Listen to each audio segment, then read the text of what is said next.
Sa ngalan ng Ama at ng Anak at ng Espiritu Santo. Panginoon, isugo mo ang iyong Espiritu at pagpanibaguhin mo ang muka ng aming mundo.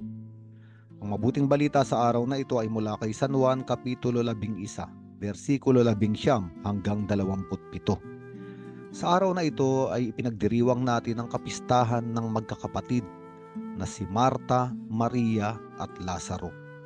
Sila ay mga matatalik na kaibigan ng ating Panginoong Hesus at sila ay naninirahan doon sa Betania, isang lugar na malapit sa bundok ng Olibo, at ito ay nagiging panuluyan ng ating Panginoong Hesukristo sa tuwing siya ay pumupunta sa Jerusalem.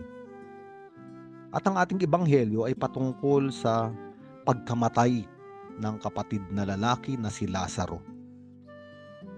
At si Hesukristo ay pumunta sa bayan ng Betania at ipinahayag ng magkapatid na babae, si Marta at Maria, ang kanilang pagdadalamhati. At sinabi nila na sana, Panginoon, kung narito ka, hindi nawala ang aming kapatid. Ngunit sinabi ng ating Panginoong Hesukristo ang katotohanan. Sinabi niya, ako ang nagbibigay buhay at muling pagkabuhay. Ang sinumang sumasampalataya sa akin kahit mamatay ay muling mabubuhay. At sinumang nabubuhay at sumasampalataya sa akin ay hindi mamamatay kailanman. At alam natin ang nangyari, na si Hesukristo ay lumuha. Nung makita niya ang libingan ni Lazaro, pinaalis niya ang harang na bato ng libingan at tinawag niya si Lazaro, Lazaro, lumabas ka. Ang akala nila ay mabaho na at bulok na si Lazaro. Ngunit sa kapangyarihan ng salita ng ating Panginoong Jesucristo, lumabas si Lazaro. Kinalagan ang kanyang katawan ng mga taling panglibing.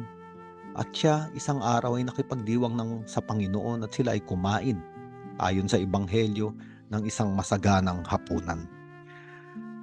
Ang tatlong magkakapatid na ito ay malapit sa puso ng ating Panginoon, sapagkat bukas ang kanilang tahanan, bukas ang kanilang buhay sa pagdaan ng ating Panginoong Hesukristo. At ito ang paanyaya sa ating lahat. Dumadaan ang ating Panginoong Hesukristo hindi dahil may gusto siyang kunin sa atin. Ang katotohanan, dumadaan ang Panginoong Hesukristo sa Betania, sa bahay ng magkakapatid na ito, hindi para may kunin, kung hindi para may ibigay. At ang ibibigay ng Panginoong Hesukristo sa atin ay hindi lamang mga material na buhay, material na pangangailangan, o mga makamundong kagamitan, pagkain, o pinagkukunan ng buhay.